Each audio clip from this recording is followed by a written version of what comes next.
My name is Yansha Henry, and I'm a senior student and an accounting major at Midwestern State University.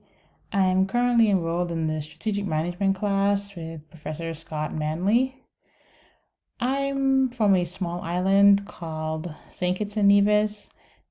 Approximately about 55,000 people live there.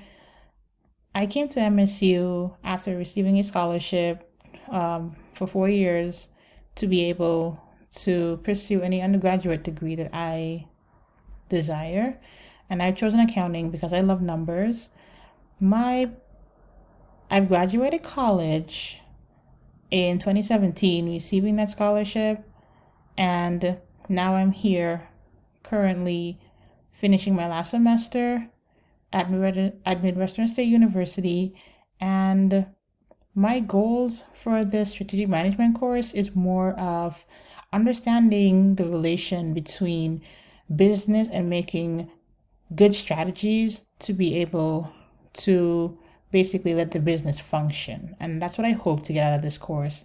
I plan to apply for jobs in the accounting field, not only that, but also to finance and business or management. It doesn't matter. I wouldn't mind changing over from my major to something that I would really enjoy because I do have more of a leadership skill inside of me that, I will be able to be a leader instead of a follower.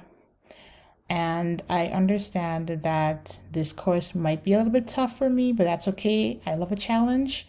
And I just hope to get the best out of everything and finish my semester really, really strong. Goodbye.